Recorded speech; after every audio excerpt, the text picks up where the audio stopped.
R K. Maurya commerce classes में आपका बहुत बहुत स्वागत है।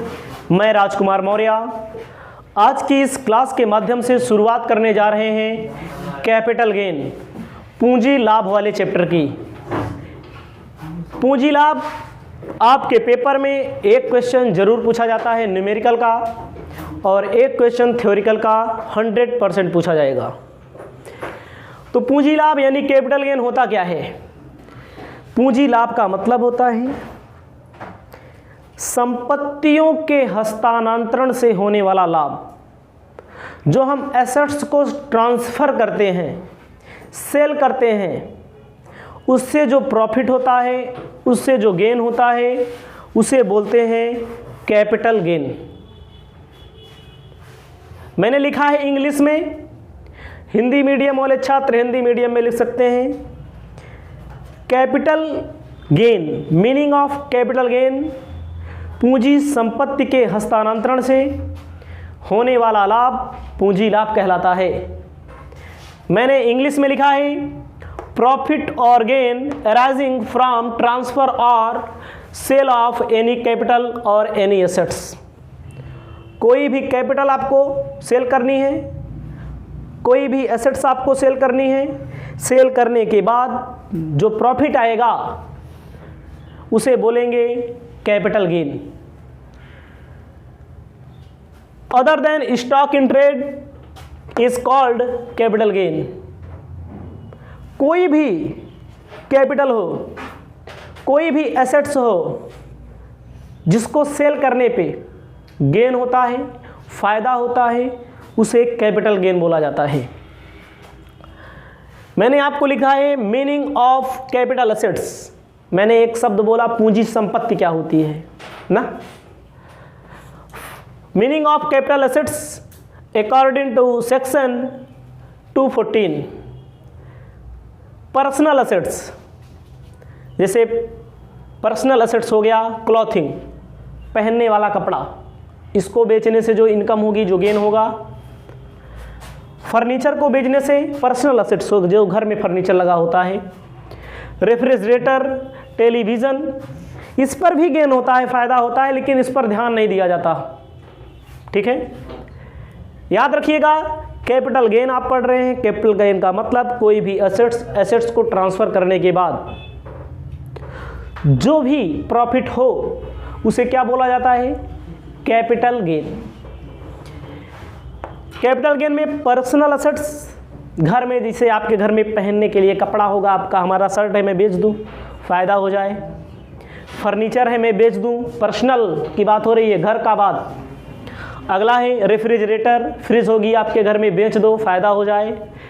टीवी, टेलीविज़न हो, पुरानी हो गई है, बेच दो, फ़ायदा हो जाए। उससे जो इनकम होगी उसको ध्यान नहीं रखा जाता है। ये क्यों ध्यान नहीं रखा जाता है? क्योंकि पर्सनल है। अंग्रेजी में मैंने लिख दिया है profit on sale of such assets is not taken into account. ठीक है, बट एसेट्स लाइक, मान लीजिए आपके पास पर्सनल एसेट्स है। कौन कौन सी? गोल्ड, गोल्ड मतलब सोना घर में रखा होगा, सिल्वर, आभूषण, हीरा जवाहरात घर में होगा। उसको सेल करने में जो प्रॉफिट होगा उसे कैपिटल गेन में रखेंगे। ठीक है, stock in trade, stock in trade, gold bonds, special bearer bonds, gold deposit bonds, agricultural land. Agricultural land में कुछ नियम हैं, जो कि नियम आपको मिला था जब एग्रीकल्चर वाली इनकम आप पढ़ेंगे तब। उसमें म्युनिसिपैलिटी से, नगर पालिका क्षेत्र से बाहर रहता है। ठीक है, तो एग्रीकल्चर लैंड में आएगा। अगर उसके अंदर है, म्युनिसिपैलिटी से अंदर है, नगर पालिका के अंदर है, तो उस संपत्ति को बेचेंगे तो कैपिटल गेन होगा। जैसे नगर पालिका जहाँ लगती है उसके अंदर अगर कोई ज़मीन है उसको बेचेंगे तो एग्रीकल्चर लैंड नहीं कहलाएगी, वो कहलाएगी कैपिटल एसेट्स। तो इतना आपको ध्यान में रखना है, पेपर में पूछेगा meaning of capital gain, meaning of capital gain का मतलब होता है ट्रांसफर और सेल ऑफ कैपिटल असेट्स, पूंजी संपत्ति का हस्तांतरण। पूंजी संपत्ति के हस्तांतरण में मैंने आपको क्या बताया है, सोना, चांदी, हीरा, जवाहरात, ठीक है। गोल्ड, बॉन्ड्स, कोई हाउस प्रॉपर्टी आप सोल्ड कर रहे हैं, इन सब चीज़ों को हम कैपिटल गेन में रखेंगे। टाइप्स ऑफ कैपिटल गेन कितने प्रकार की होती है आपको याद रखना है। टाइप्स ऑफ कैपिटल गेन में आपको पहला short term capital gain, short term capital gain, दूसरा long term capital gain. Long term capital gain यहाँ पर आपको लिख लेना है गेन। अल्पकालीन पूंजी लाभ और दीर्घकालीन पूंजी लाभ, दो पूंजी लाभ होते हैं। इसमें हम आपको अभी बता रहे हैं कि कब अल्पकालीन होगा, कब दीर्घकालीन होगा।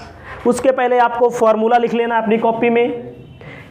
जितने की एसेट्स मैंने सेल किया, सेल प्रोसीड में लिख दिया जाएगा,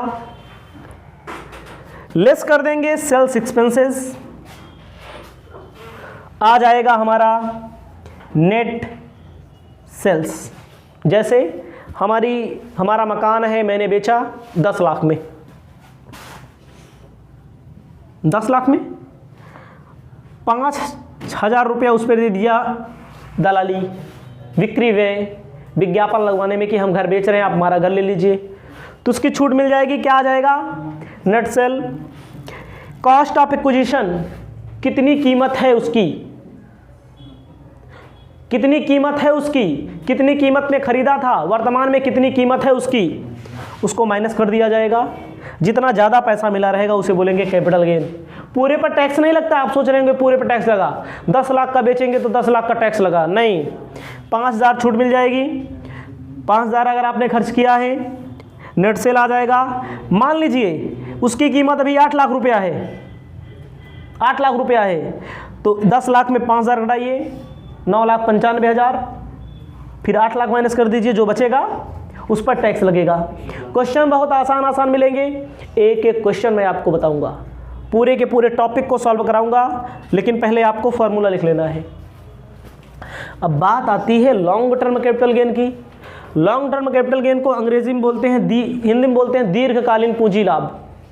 दीर्घकालीन का मतलब सेल यहाँ रखेंगे, सेल्स एक्सपेंसेस माइनस कर दिया जाएगा।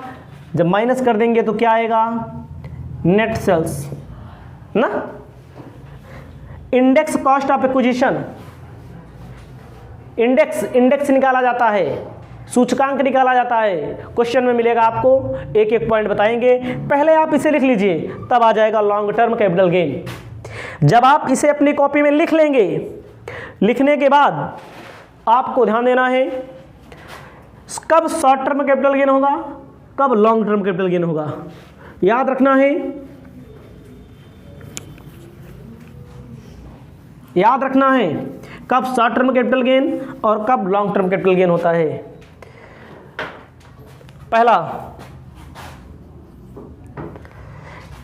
आपको लिखना है fix assets use less than 36 month. Hindi में संपत्ति का प्रयोग 36 माह से कम, 36 माह से कम। अगर हमारे पास कोई एसेट से मैंने खरीदा है, मान लीजिए हमने बिल्डिंग खरीदा है, 36 महीना 12 36 3 साल से कम यूज करके 3 साल के अंदर बेच देंगे, उससे जो प्रॉफिट होगा उसे क्या बोलेंगे, शॉर्ट टर्म कैपिटल गेन। दूसरे के नंबर पे आते हैं शेयर जानते हैं, अंश की दशा में, अंश मैंने किसी कंपनी का खरीदा, शेयर किसी कंपनी का खरीदा, 12 महीने के अंदर बेच देंगे तो क्या होगा, अल्पकालीन पूंजी लाभ, शॉर्ट टर्म कैपिटल गेन। तीसरा नंबर बच्चों आपको ध्यान देना है WDV मेथड से जिस पर डिप्रिसिएशन लगता हो, जिस एसेट्स पे वो आएगा अल्पकालीन पूंजी लाभ में। याद रखना, पेपर में जब पूछेगा शॉर्ट टर्म कैपिटल गेन क्या है तो आपको लिखना पड़ेगा जिस असेट्स को 36 महीना से कम यूज करने पर बेच दिया जाए। जैसे आज खरीदा, आज के 36 महीने के अंदर बेच देंगे, सोल्ड कर देंगे, उससे जो गेन होगा, प्रॉफिट होगा, उसे शॉर्ट टर्म कैपिटल गेन कहेंगे। शेयर की दशा में 12 मंथ से कम, शेयर 12 मंथ से कम, और जिस पर WDB पद्धति से, WDB मेथड से डिप्रिसिएशन लगता है। उसके बाद लॉन्ग टर्म में फिक्स असेट्स या कोई भी असेट्स मोर देन कितना माह, मोर देन 36 मंथ, 36 माह से अधिक, और शेयर अगर है, शेयर है 12 मंथ, आफ्टर 12 मंथ। ठीक है, तो इसमें WDB नहीं होता है। ठीक है, इसमें तो होगा 36 महीना से कम है, 12 महीना से कम है शॉर्ट टर्म, 36 महीना से अधिक है शेयर की दशा में, 12 महीना से अधिक है तो लॉन्ग टर्म। शॉर्ट टर्म में 15% टैक्स लगता है, लॉन्ग टर्म में 20% टैक्स लगता है। इसे आप अपनी कॉपी में लिख लीजिए। पहला नंबर क्वेश्चन अगली वाली वीडियो में उपस्थित है, इसे आप जरूर अपनी कॉपी में लिखें।